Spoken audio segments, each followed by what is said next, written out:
ಪಂಚರಾಜ್ಯಗಳ ಫಲಿತಾಂಶ. ಪಶ್ಚಿಮ ಬಂಗಾಳ, ಅಸ್ಸಾಂ ಮತ್ತು ಪುದುಚೇರಿ ರಾಜ್ಯಗಳಲ್ಲಿ ಬಿಜೆಪಿ ಭರ್ಜರಿ ಜಯ. ಸುಂದ್ರಪಾಳ್ಯದಲ್ಲಿ ಬಿಜೆಪಿ ಮುಖಂಡರಿಂದ ವಿಜಯೋತ್ಸವ, ಪಟಾಕಿ ಸಿಡಿಸಿ ಸಿಹಿ ವಿತರಣೆ.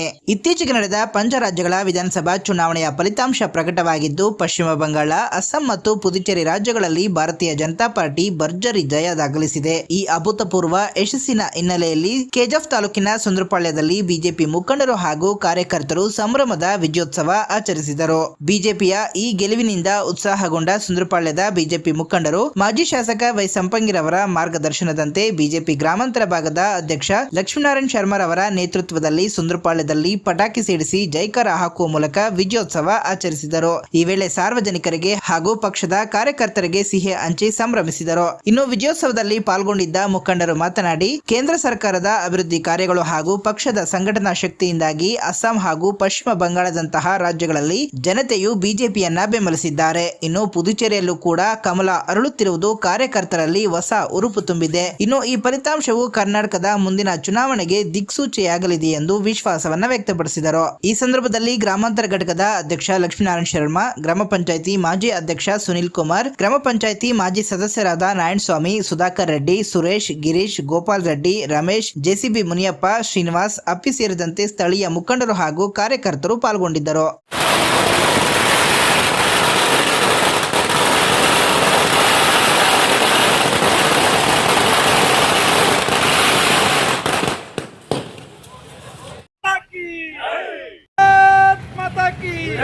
भारतीय जनता पार्टी के नरेंद्र मोदी के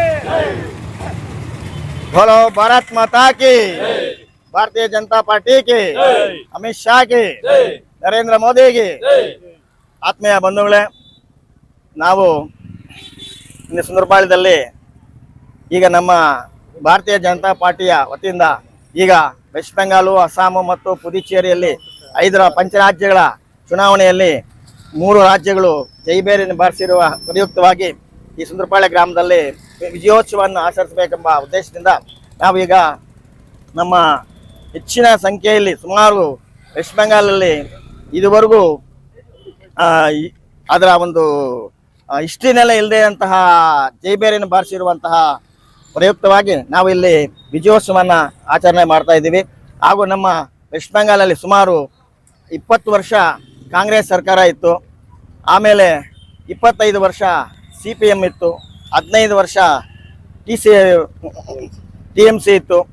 ಈಗ ಇದೆಲ್ಲಾನು ಅರಾಚಕತೆ ಮಾಡಿ ಬೇಕಾದಷ್ಟು ದೌರ್ಜನ್ಯಗಳು ಮಾಡಿ ಅಲ್ಲಿನ ಜನಕ್ಕೆ ರೋಸ್ ಹೋಗಿ ಈಗ ಸುಮಾರು ಹೆಚ್ಚಿನ ಸಂಖ್ಯೆಯಲ್ಲಿ ಸುಮಾರು 210 ಸೀಟುಗಳು ಬರಂಗೆ ಹಾಗೆ ಅವರು ನಮ್ಮನ್ನು ಅಲ್ಲಿ ಗೆಲ್ಲಿಸಿದ್ದಾರೆ. ಅವರಿಗೆ ನಾವು ನಮ್ಮ ಕರ್ನಾಟಕದ ಪರವಾಗಿ ಹಾಗೂ ನಮ್ಮ BJPಯ ಪರವಾಗಿ ಅವರಿಗೆ ಹೃತ್ಪೂರ್ವಕವಾದ ಅಭಿನಂದನೆಗಳನ್ನು ಸಲ್ಲಿಸಬೇಕಂತ ನಾನು ಭಾವಿಸುತ್ತೇನೆ. ಅದೇ ರೀತಿ ಈಗ ಅಸ್ಸಾಮಲ್ಲಿ ಈಗ 3ನೇ ಸಲ ನಮ್ಮ ಸರ್ಕಾರ ಬರ್ತಾ ಇದೆ. ಪಾಂಡಿಚೇರಿನಲ್ಲಿ ಅದು 3ನೇ ಸಲ ಈಗ ಹ್ಯಾಟ್ರಿಕ್ ಹೊಡೆದಿದೆ. ಈ ಥರ ಏನಂದರೆ ಪ್ರತಿಯೊಂದು ಸುಮಾರು 21 ರಾಜ್ಯಗಳಲ್ಲಿ BJP ಸರ್ಕಾರ ನಡೀತಾ ಇದೆ. ಅದು ಸರ್ಕಾರ ನಡೆಸ್ತಾನೆ ಇದ್ದಾರೆ. ಅವರ ಮೋದಿಯವರ ವೈಖರಿ, ಮೋದಿಯವರ ಅಭಿವೃದ್ಧಿ ಮತ್ತು ಅಲ್ಲಿನ ಎಲ್ಲ ರಾಜ್ಯಗಳಲ್ಲಿ ನಡೀತಾ ಇರುವಂತಹ ಅಭಿವೃದ್ಧಿ ಕೆಲಸಗಳಿಗೆ ಜನನ ಮೆಚ್ಚಿ ಜನ ಅವರಿಗೆ ಮತಗಳನ್ನು ಹಾಕಿ ಹೆಚ್ಚಿನ ಸಂಖ್ಯೆಯಲ್ಲಿ ಇನ್ನು ಬರುವಂತಹ ನಮಗೆ 2 ವರ್ಷ ಆದಮೇಲೆ ನಮ್ಮ ಕರ್ನಾಟಕ ಬರುತ್ತೆ, ಈ ಕಡೆ ತೆಲಂಗಾಣ ಬರುತ್ತೆ. ಅಲ್ಲಿ ಕೂಡ ನಾವು ನಮ್ಮ ಹೆಚ್ಚಿನ ಸಂಖ್ಯೆಯಲ್ಲಿ ನಾವು ಕೂಡ ಮುಂದೆ ನಮ್ಮ ಸರ್ಕಾರ ಬರುತ್ತೆ ಅಂತ ನಾವು ಭಾವಿಸ್ತಾ ಇದ್ದೇವೆ. ಜನ ಕೂಡ ಅಷ್ಟೇ ನಮಗೆ ಇಷ್ಟು ಅಭೂತವಾಗಿ ನಮ್ಮನ್ನು ಈ ಕಡೆ ಎಲ್ಲ ಗೆಲ್ಲಿಸಿರೋದಕ್ಕೆ ಅವರಿಗೆ ನಾವು ಆ ರಾಜ್ಯದ ಜನತೆಗೆ ಅಭಿನಂದನೆಗಳನ್ನು ಸಲ್ಲಿಸಬೇಕನ್ನೋದು ನಮ್ಮ ಅಭಿಪ್ರಾಯವಾಗಿ ನಾವು ಇದನ್ನು ಈ ವಿಜಯೋತ್ಸವನ ಆಚರಿಸಿದ್ದೀವಿ. ಭಾರತೀಯ ಜನತಾ ಪಾರ್ಟಿ ಕೆಜಿಎಫ್ ಗ್ರಾಮಾಂತರ ಮಂಡಲದ ಅಧ್ಯಕ್ಷರ ಒಂದು ನೇತೃತ್ವದಲ್ಲಿ ಏನು ನಿನ್ನೆ ನಡೆದಂತಹ ಪಂಚರಾಜ್ಯದ 5 ರಾಜ್ಯಗಳ ಒಂದು ಫಲಿತಾಂಶದ ಹಿನ್ನೆಲೆಯಲ್ಲಿ ಇಡೀ ದೇಶದಲ್ಲೇ ಗೊತ್ತಿರ್ಬೋದು, ಇತಿಹಾಸದ ಮೊಟ್ಟ ಮೊದಲನೇ ಬಾರಿಗೆ ನಾವು ಪಶ್ಚಿಮ ಬಂಗಾಳದಲ್ಲಿ ದೀದಿಯ ಒಂದು ಆಡಳಿತ ಅಂತ್ಯ ಮಾಡಿ ಕಮಲ್ ಮಾಡಿರ್ತಕ್ಕಂಥ ಒಂದು ವಿಜಯೋತ್ಸವದಲ್ಲಿ ನಾವೆಲ್ಲ ಕೂಡ ಇವತ್ತು ಬಹಳ ಇಡೀ ದೇಶದಲ್ಲಿ ಕೂಡ ಹಬ್ಬದ ವಾತಾವರಣದಲ್ಲಿ ಇದ್ದೀವಿ. ಪಶ್ಚಿಮ ಬಂಗಾಳದಲ್ಲಿ ನಿಮ್ಗೆಲ್ಲ ಗೊತ್ತಿರ್ಬೋದು, ಹಗಲಲ್ಲಿ ಆಗಿರ್ತಕ್ಕಂಥ ಅಲ್ಲಿ ಅತ್ಯಾಚಾರಗಳಾಗಿರ್ಬೋದು, ಮಹಿಳೆಯರ ಮೇಲೆ ಹಲವಾರು ದೌರ್ಜನ್ಯಗಳು ಮತ್ತು ಅಲ್ಲಿ ಪಶ್ಚಿಮ ಬಂಗಾಳ BJP ಅಧಿಕಾರಕ್ಕೆ ಬರಬೇಕಾದ್ರೆ ಸಾವಿರಾರು ಜನ ಬಿಜೆಪಿಯ ಒಂದು ಕಾರ್ಯಕರ್ತರ ಬಲಿದಾನವನ್ನು ಕೊಟ್ಟಿರ್ತಕ್ಕಂಥ ನಮ್ಗೆಲ್ಲ ನೋಡಿರ್ಬೋದು. ಆ ಒಂದು ಹಿನ್ನೆಲೆಯಲ್ಲಿ ಇವತ್ತು ಪಶ್ಚಿಮ ಬಂಗಾಳದಲ್ಲಿ ನಮ್ಮ ನರೇಂದ್ರ ಮೋದಿ ಅವರು ಮತ್ತು ನಮ್ಮ ಅಮಿತ್ ಶಾ ಅವರ ಒಂದು ಚಾಣಕ್ಯದಲ್ಲಿ ಇವತ್ತು 200 ಒಂದು MLA ಒಂದು ಶಾಸಕರ ಸ್ಥಾನಗಳನ್ನು ಗೆದ್ದಿರ್ತಕ್ಕಂಥದ್ದು ಈ ಇತಿಹಾಸವನ್ನು ನಿರ್ಮಾಣ ಮಾಡ್ತಕ್ಕಂಥದ್ದು ನಮ್ಗೆಲ್ಲ ಗೊತ್ತಿರ್ಬೋದು. ಪಶ್ಚಿಮ ಬಂಗಾಳದ ಮತದಾರರಿಗೆ ನಾನು ಅಭಿನಂದನೆ ಸಲ್ಲಿಸ್ತೇನೆ. ಇವತ್ತು ಹಿಂದೂ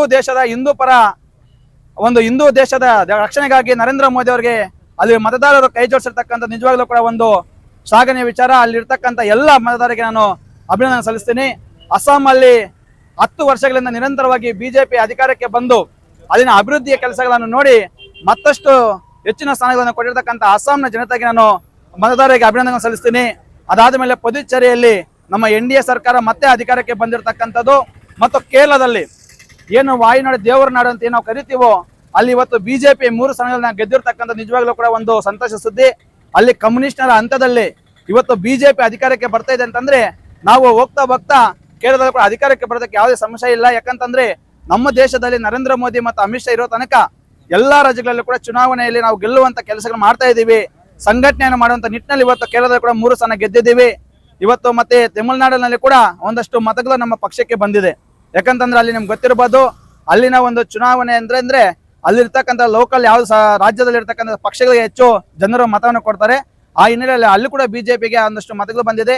ಮುಂದಿನ ದಿನ ಅಲ್ಲಿ ಕೂಡ ಅಧಿಕಾರಕ್ಕೆ ಬರೋದಕ್ಕೆ ಪ್ರಯತ್ನವನ್ನು ಮಾಡುವಂತ ಕೆಲಸನ ಮಾಡ್ತಾ ಇದ್ದೀವಿ. ಪಶ್ಚಿಮ ಬಂಗಾಳದಲ್ಲಿರ್ತಕ್ಕಂಥ ನಮ್ಮ ಏನು ಇವತ್ತು ನಮ್ಮ ಇಡೀ ಸ್ವಾತಂತ್ರ್ಯ ಬಂದ ನಂತರ ಬಿಜೆಪಿ ಮೊಟ್ಟ ಮೊದಲನೇ ಬಾರಿಗೆ ಅಲ್ಲಿ ಅಧಿಕಾರಕ್ಕೆ ಬಂದಿರತಕ್ಕಂಥದ್ದು ನರೇಂದ್ರ ಮೋದಿ ಅವರ ಒಂದು ಮತ್ತು ನಮ್ಮ ನರೇಂದ್ರ ಮೋದಿ ಮತ್ತು ನಮ್ಮ ಗೃಹ ಸಚಿವರಾಗಿರ್ತಕ್ಕಂಥ ಅಮಿತ್ ಶಾ ಅವರು, ನಮ್ಮ ರಾಷ್ಟ್ರೀಯ ಅಧ್ಯಕ್ಷ ಆಗಿರ್ತಕ್ಕಂಥ ನಿತಿನ್ ನಬೀನ್ ಅವರು ಮತ್ತು ನಮ್ಮ ರಾಷ್ಟ್ರದ ನಾಯಕರು, ನಮ್ಮ ರಾಜ್ಯದ ನಾಯಕರು ಮತ್ತು ನಮ್ಮ ಇಲ್ಲಿನ ಶಾಸಕರು ನಮ್ಮ ಮಾಜಿ ಶಾಸಕರ ಸಂಪಂಗಿ ಅವರ ನೇತೃತ್ವದಲ್ಲಿ ಇವತ್ತು ವಿಜಯೋತ್ಸವವನ್ನು ಆಚರಣೆ ಮಾಡಬೇಕು ಅಂತ ಹೇಳಿ ಇವತ್ತು ಗ್ರಾಮಾಂತರ ಭಾಗದಲ್ಲಿ ಇವತ್ತು ನಮ್ಮ ಅಧ್ಯಕ್ಷರಾಗಿರ್ತಕ್ಕಂಥ ಲಕ್ಷ್ಮೀನಾರಾಯಣ ಶರ್ಮಾ ಅವರು ಮತ್ತು ನಮ್ಮ ಎಲ್ಲ ಪಕ್ಷದ ಮುಖಂಡರವರ ನೇತೃತ್ವದಲ್ಲಿ ಸುಂದರಪದಲ್ಲಿ ಒಂದು ವಿಜಯೋತ್ಸವವನ್ನು ಆಚರಣೆ ಮಾಡ್ತಾ ಇದ್ದೀವಿ. ಇದು ನಮಗೆ ಏನು ಪಂಚರಾಜ್ಯಗಳ ಚುನಾವಣೆ ಫಲಿತಾಂಶದ ನಂತರ 3 ರಾಜ್ಯಗಳು ಏನು ಬಿಜೆಪಿ ಅಧಿಕಾರಕ್ಕೆ ಬಂದಿದೆ, ಇದು ನಮ್ಮ ಕರ್ನಾಟಕದಲ್ಲಿ ಕೂಡ ಬಿಜೆಪಿ ಅಧಿಕಾರಕ್ಕೆ ಬರೋದಕ್ಕೆ ಒಂದು ದಿಕ್ಸೂಚಿ ಅಂತ ಹೇಳ್ಬೋದು. ಕಳೆದ ಏನು 2 ವರ್ಷಗಳಲ್ಲಿ ನಮ್ಮ ಬಿಜೆಪಿಯ ಸಂಘಟನೆ ಯಾವ ರೀತಿ ಬಲಪಡಿಸಬೇಕು, ಯಾವ ರೀತಿ ಪಕ್ಷವನ್ನು ಸಂಘಟನೆ ಮಾಡಬೇಕು ಅಂತೇಳಿ ನಮಗೆ ಈ ಒಂದು ಫಲಿತಾಂಶದಿಂದ ದಿಕ್ಸೂಚಿ ಸಿಕ್ಕಿದೆ. ಕಳೆದ 2 ವರ್ಷಗಳಲ್ಲಿ ನಮ್ಮ ಬಿಜೆಪಿಯ ಕರ್ನಾಟಕದ ಅಧಿಕಾರಕ್ಕೆ ಬರೋದಕ್ಕೆ ಯಾವುದೇ ಸಂಶಯವಿಲ್ಲ. ಕರ್ನಾಟಕದಲ್ಲಿ 100ಕ್ಕೆ 100 ಸತ್ಯ. ಸೂರ್ಯ ಎಷ್ಟು ಹುಟ್ಟತ್ತು ಸತ್ಯವೋ ಅಷ್ಟೇ ಬಿಜೆಪಿ ಎಷ್ಟು ಅಧಿಕಾರಕ್ಕೆ ಬರೋದು ಅಷ್ಟೇ ಸತ್ಯ ಅಂತ ಹೇಳ್ತಾ ಇವತ್ತು ವಿಜಯೋತ್ಸವಕ್ಕೆ ಆಗಮಿಸಿದ ಎಲ್ಲ ನನ್ನ ಪಕ್ಷದ ಮುಖಂಡರಿಗೆ ಕೂಡ ಅಭಿನಂದನೆ ಸಲ್ಲಿಸ ನನ್ನ ಮಾತನ್ನು ಮುಕ್ತಾಯ ಮಾಡಿ ಜೈ ಹಿಂದ್ ಜೈ ಕರ್ನಾಟಕ. ಮತ್ತೆ